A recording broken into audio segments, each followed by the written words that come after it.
The Guyana government makes an approach to the Court of Appeal to have the no-confidence vote against it reversed. Our top story in Caribbean Newsline for Tuesday, February 5th. From the CMC News Center in Bridgetown, I'm Dawn Paris. Good evening. The Guyana government, through Attorney General Basil Williams, has officially filed an appeal in the no-confidence case. The government wants the Court of Appeal to set aside the decision handed down on January 31st by Chief Justice Roxanne George Wiltshire with regard to the December 21st motion being passed by a majority in the National Assembly. Williams, who named House Speaker Dr. Barton Scotland and Opposition Leader Bart Jagdeo as the respondents in the case, said the Chief Justice erred and misdirected herself in law when she ruled that the no-confidence motion was validly passed by an absolute majority of 33 to 32 parliamentarians. We get more of the details in this Newsroom Guyana report. The Chief Justice's ruling effectively means elections are due in 44 days, since Article 106.6 mandates that elections are held 90 days after the passage of the no-confidence motion. In the appeal filed Tuesday, the Attorney General contends that the Chief Justice erred and misdirected herself in law when she ruled that the motion of no confidence upon a division vote of 32 members of the National Assembly was validly passed. He further claims that the Chief Justice Roxanne George Wiltshire erred in law and fact, and the decision was unreasonable and cannot be supported having regard to the evidence.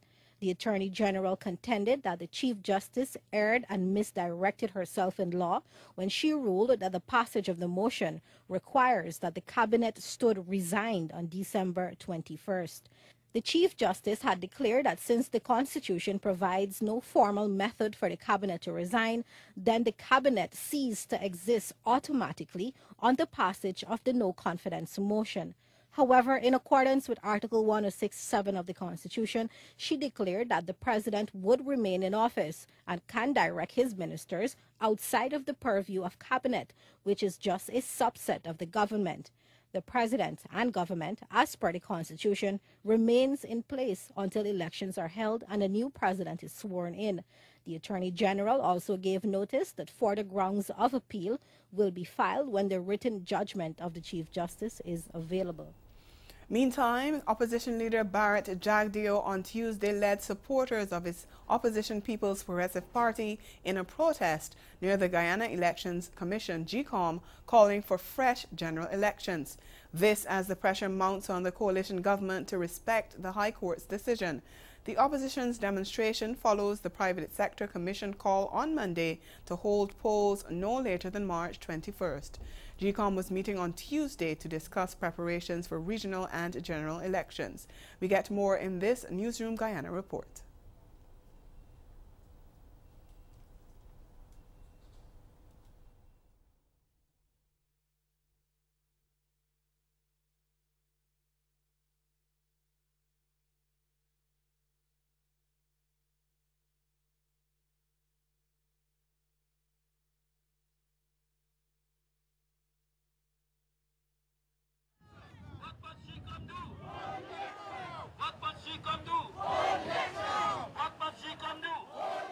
Led by the party's leader Bart Jagdeo and PPP's presidential candidate Irfan Ali, hundreds marched the streets demanding that GECOM set a date for elections.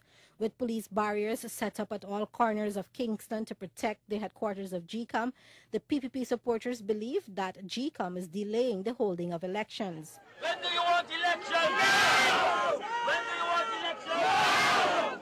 What must GECOM do? What must GECOM do? Jagdeo told the media that the aim of the protest is to send a small signal to GECOM and the government that the PPP will not tolerate any disrespect to the Constitution. In his address to supporters after the protest at Red House, the opposition leader said that the PPP will continue to keep the pressure on the government until elections are held by March 19. The elections are not held by March 19. If the elections are not held by March 19, from that date onwards, this government becomes illegal, unconstitutional. Nothing that they do, they can't sign contracts, any disbursement because we will not recognize any of those. If they get disbursements into the country, then those people disbursing money will do so at their own peril. We're making it clear that the situation will change in Guyana. And so we're not threatening violence. We're going to use constitutional measures. We're going to use constitutional measures.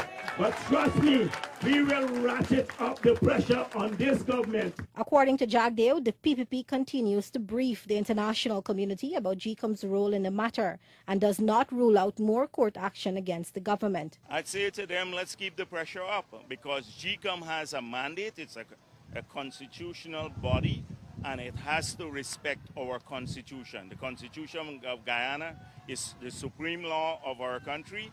It now kicks into effect. It's not what the PPP wants or the APNU wants, what the government wants. It is what is provided for by our constitution in this situation. March 19, 2019. It is time to hold elections. In other news, the Bahamian government is calling on CARICOM to be resolute in establishing a framework and a timetable to implement concrete measures to end the political instability in Venezuela. The call from Prime Minister Dr. Hubert Minnis comes as the region prepares for an international conference in Uruguay on Thursday on the ongoing political upheaval. CARICOM Chairman St. Kitts Nevis Prime Minister Dr. Timothy Harris will lead the regional delegation.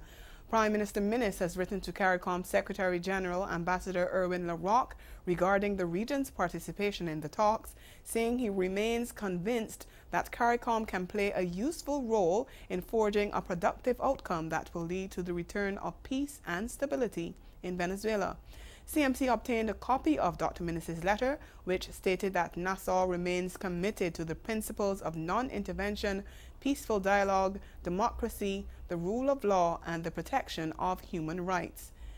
CARICOM leaders have called for a non-interventionist policy regarding Venezuela, where opposition leader Juan Guaido has declared himself interim leader. Guaido has turned down a request to participate in the talks in Uruguay and has written to the leaders of both Uruguay and Mexico, urging them to back the struggle to remove President Nicolas Maduro. The St. Vincent and the Grenadines government has announced tax increases in this year's budget. In his presentation late Monday, Finance Minister Camilo Gonzalez said there would be higher taxes on gasoline, diesel, tobacco, sweetened drinks, and landing fees at the island's Seoul International Airport. He said the measures will bring in an estimated 8 million EC dollars in revenue. Gonzalez delivered a 1.067 million EC dollar budget that represented a 7.4% year-on-year increase. He told legislators that the significant increase in the importation of used vehicles has resulted in health and environmental concerns linked to increasing levels of vehicular emissions and increased dumping of derelict vehicles and used parts. In that regard, government has reduced the allowed age of imported used vehicles, and the finance minister said that trend will continue. Debate on the budget began on Tuesday morning. Trinidad and Tobago's health authorities have confirmed a 5th death as a result of the H1N1 virus, also known as swine flu. Health Minister Terrence Dale Singh said the latest victim was a woman who was 15 weeks pregnant, and he said there is a possibility that the death toll from swine flu could actually be higher. The minister told CNC3 News that there have been other deaths and blood samples have been set for testing. The confirmed number of deaths has gone up by 1 over the past 2 weeks, from 4 to 5. In addition, we are waiting reports on another 2, possibly 3, but those final reports have not yet come in. The health minister also expressed concern that there has been a drop in the number of people seeking the vaccine in the past few weeks, since a media house ran a segment on the effects of the vaccine on pregnant women. The Ministry of Health has received 20,300 doses of the influenza vaccine through the Pan American Health Organization, and Dayal Singh has encouraged persons at risk, those are children aged 6 months to 5 years, pregnant women, adults over 65, and persons with chronic medical conditions, to take steps to avoid contracting the potentially deadly virus. have more than enough vaccines for all the high-risk groups to be vaccinated in an orderly manner. I am urging all at-risk groups again, despite the propaganda being put out by anti-vaxxers, that the vaccine is safe, and please, all the at-risk groups, go and get vaccinated. Coming up in Caribbean Newsline, concerns about drought in the region. We'll be right back.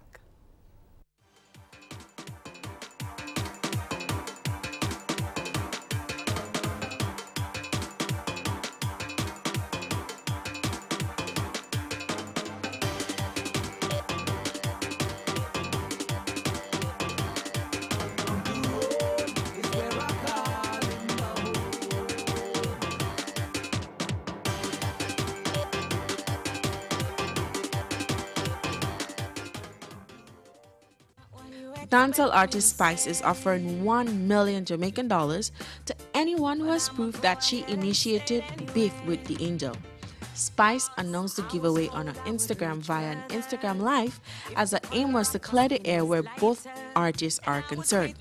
The Black Hypocrisy singer said she has no beef with any female artist, including Lady Saw, whose fans have said she, Spice, wanted to take Saw's place as the Queen of Dancehall. Welcome to the WWG 2019 War with Germs. The Oxitec antimicrobial glove is wasting no time, folks. Quite right, Tammy. I see no way for the germs duo to come back from this. Oh, what a slam. What a slam. Oxitec is the winner in less than a minute. WWG champion of the world. Find our champion at www.psci.biz or give us a call at 417-0777.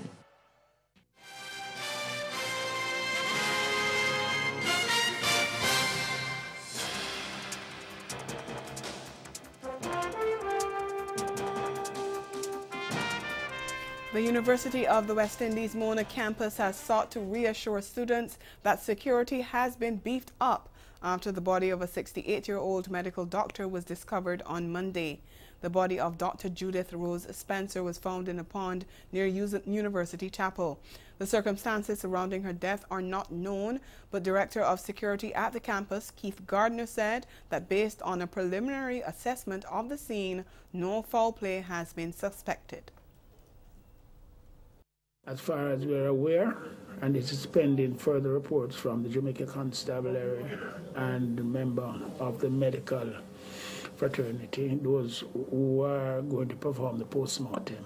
We have been advised, and there's nothing to contradict, that no foul play was cited. So we're not at this time investigating a murder. It's unfortunate, and even more so because it happened on the campus, and it has really cause students and staff some concern, and rightfully so, because rumors abound, and I understand that at least one news media reported falsely that the body was found gagged and bound. In a brief statement, the UWI added that an assessment by campus security has indicated there is no threat to any member of the university community. Despite that, it said security on the campus has been increased. The Haitian community in the Bahamas is in shock following the drownings of 28 nationals off the Bahamian island of Abaco last weekend. The vessel on which they were traveling sank near Foul Key. 17 survivors were pulled from the waters, and the search and recovery efforts are continuing. One Haitian community leader in Nassau spoke to ZNS Network News about the tragedy. Following the untimely deaths of at least 27 Haitian nationals after the Haitian sloop they were on capsized in waters off Foul and Man-O-War Keys in northern Abaco Friday night, President of the League of Haitian Pastors, Dr. Jane Paul Charles, says the Haitian Pastors League and officials from the Haitian Embassy are planning to give them a proper burial. Pastor Charles contends that out of desperation, Haitian nationals risk their lives at sea in the quest for a better life, and says the Haitian government has failed the Haitian people. Until the Haitian government, work together to build a better Haiti, we will have things like that keep on repeating. We had one in 2013, 2009 we had, but right now look what happened again. And I think the Haitian government, they must, the opposition in Haiti also, they need to work with the government to see how they can build, create jobs for the people who are risking their lives to come for a better place. The senior Haitian pastor says his heart goes out to anyone that has lost a loved one in the tragedy, and he also believes tougher legislation must be implemented to punish smugglers who engage in human trafficking. After the tragedy, the U.S. Embassy in Haiti tweeted, "No journey is worth risking lives," and stressed the voyages often end in tragedy. It is a warning Charles says he often gives to no avail. Even explain them high immigration laws. Now people used to pay, how much they have to pay again. I explain them all of that, but it's still, when people desperate, they would do whatever, as you can see happen over the weekend.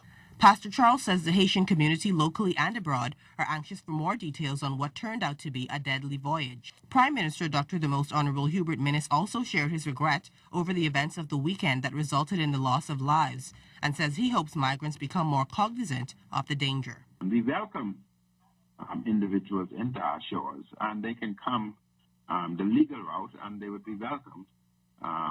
They would not be subjecting themselves to the potential trauma of the seas. But again, I want to send condolence to those families, and we will continue to pray for them. A new report from the Caribbean Climate Outlook Forum, CARICOF, says many parts of the Caribbean have become drier since last December. In its February issue of the Caribbean Drought Bulletin released on Tuesday, the Barbados-based body said there are many concerns in the southern Caribbean, from Guyana to Barbados and west to Aruba, Bonaire, and Curacao, about the short-term drought that can impact small rivers, streams, and ponds by the end of April. It added that there are also significant concerns about long-term drought in parts of the eastern Caribbean, Jamaica, Hispaniola, and southern French Guiana. CARICOF has advised the entire Caribbean basin to closely monitor water supplies for the next few months. Ahead in Newsline Sport, a West Indies cricket administrator calls for the ICC to modify its controversial overrate rule. Stay with us. Follow your heart to St. Kitts and make plans to join us at the 23rd Annual St. Kitts Music Festival. 5 days of world-class entertainment from Wednesday, June 26th to Sunday, June 30th, 2019. See Butcher Banton live as he makes his epic return to St. Kitts.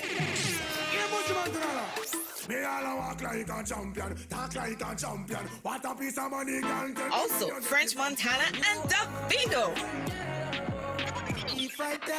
Popcorn and the legendary Smokey Robinson.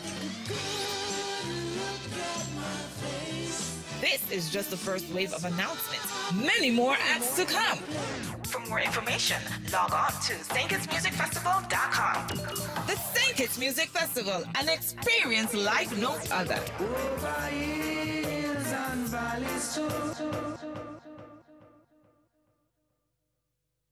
Welcome to Funhouse Visual Media, CareVision's new digital video production and corporate communication division, your one-stop shop for creative marketing solutions. Trust our experienced team to work with you to determine the best strategies to suit your goals and budget.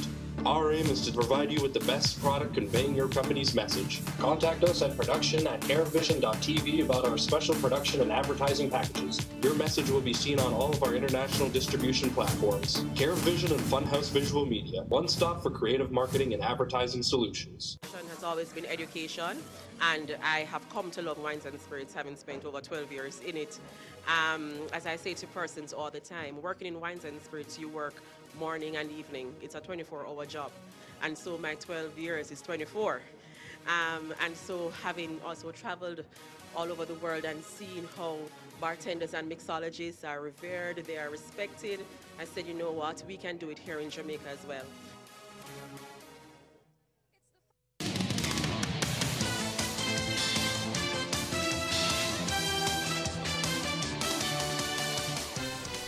Welcome back. We continue with sports. Cricket West Indies President Dave Cameron believes the time has come for the ICC to modify its controversial overrate rule in the wake of the suspension of West Indies captain Jason Holder for next weekend's third test against England. Wading into the debate after the ICC attracted a firestorm of criticism over its decision, Cameron said he hoped the move would not overshadow an otherwise outstanding performance by the West Indies side. Cameron said in a statement, quote, "We will, of course, abide by the ICC ruling, but we have to wonder if such punitive action at a pivotal stage of the series is good for cricket. What a shame if the series is remembered not for the sparkling play of the reinvigorated West Indies players, but for a crippling decision made by a rule that ought to be modified," end quote. West Indies crushed England by 10 wickets inside 3 days of the second test at the Vivian Richards Cricket Ground in Antigua last Saturday to take a 2-0 lead in the 3-test series and claim the Wisden Trophy for the first time in a decade. But match referee Jeff Crow adjudged the hosts as being 2 overs short of their quota, leading to 20% fines for the Windies players and a 40% fine for Holder as skipper. Cameron has advised Holder to use the break to recuperate for the upcoming 5-match one-day international series. But a regional cricket commentator sees it differently from Cameron. Trinidadian Fazir Mohammed is in agreement with the ICC's move. He told CMC Sports he believes the ICC stood on principle in its decision. I'm in agreement with the penalty that has been applied, and in fairness, and you have to give credit to Jason Holder, the fact that he's accepted it, he's not challenged the penalty. It's because there's a rule in place. And we can argue from now till next year as to whether or not this rule is part of a conspiracy from 25, 26 years ago to limit the West Indies advantage. But if you're going to go the way, as been said by some prominent individuals in the international game, that this is absolutely ludicrous to have penalized somebody for a slow overrate in a match that you've won inside 3 days. That avoids the issue. That is being very convenient. The issue is overrates in general. So therefore, you've agreed to a policy where you're going to have 15 overs per hour, or effectively 4 minutes per over, and that applies whatever the circumstance. Because Mohammed took a swipe at those who believe the ban is unfair. He also says cricketers who sign up to play the game should know that rules are in place and that they should abide by those rules. You can't be retroactive about it because, in fairness, the West Indies have been criticized for these slow overrates. Do you then say, after having criticized them, if the West Indies then win the match inside 3 days or win the match inside 4 days, you say, okay, I've retracted all those criticisms I've made before. The point is that a rule is in place. You can argue at the ICC level whether that rule should be changed, whether it's relevant to the nature of Test cricket. But the point of the matter is that you've signed on to this by playing Test cricket. If you're not in agreement with it, you need to challenge it at the higher level and not be convenient about criticizing it. Meanwhile, in-form all-rounder Kemo Paul has replaced the suspended West Indies captain in the 14-man squad for the final test starting in St. Lucia on Saturday. The 20-year-old has played 2 tests, the last coming against India in Rajkot last October.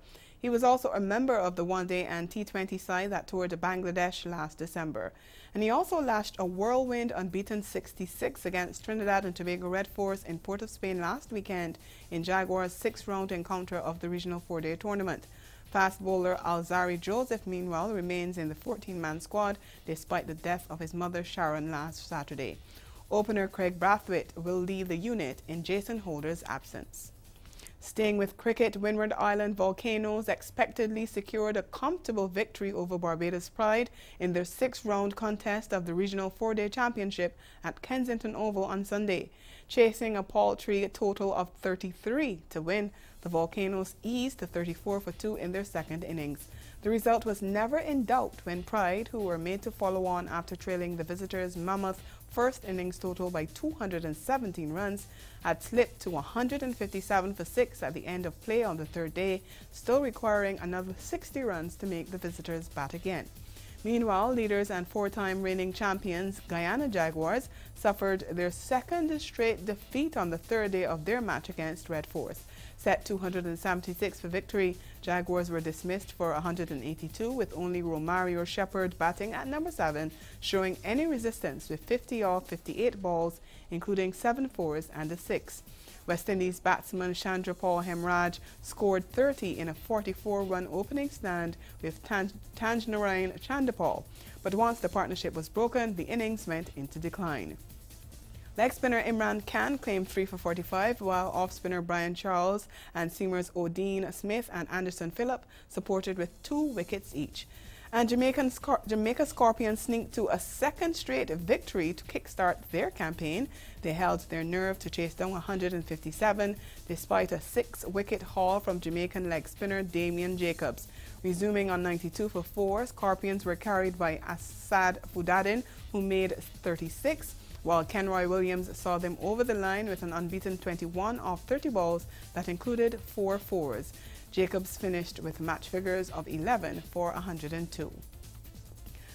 Well, Windward Islands Volcanoes have moved up to second place in the championship standings following their clinical 8-wicket win over Barbados Pride in the 6th round of matches, which concluded last weekend. Volcanoes started the round in 4th, but their trouncing of the hosts at Kensington Oval saw them climb to 69 points behind leaders Guyana Jaguars on 92. Leeward Islands Hurricanes remained in 3rd spot despite their 1-wicket defeat by Jamaica Scorpions at Warnock Park in Basseterre. They moved to 66.4 points to be narrowly behind Volcanoes heading into the 7th round this coming weekend. Pride, 3rd at the start of the round, slipped to 4th. And that's sports. We'll be right back.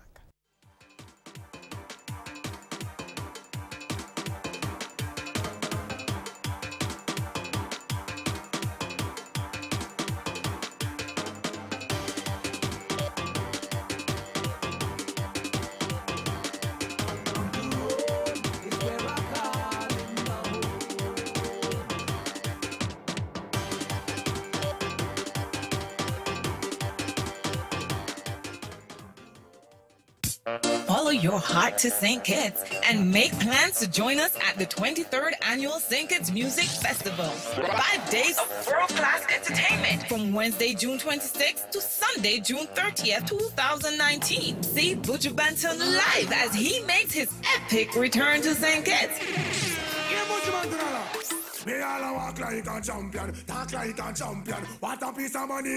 Also, French Montana and Davido.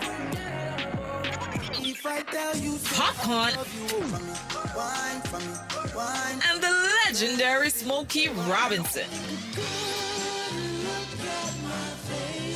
This is just the first wave of announcements. Many more acts to come. For more information, log on to StKittsMusicFestival.com. The St. Kitts Music Festival, an experience like no other.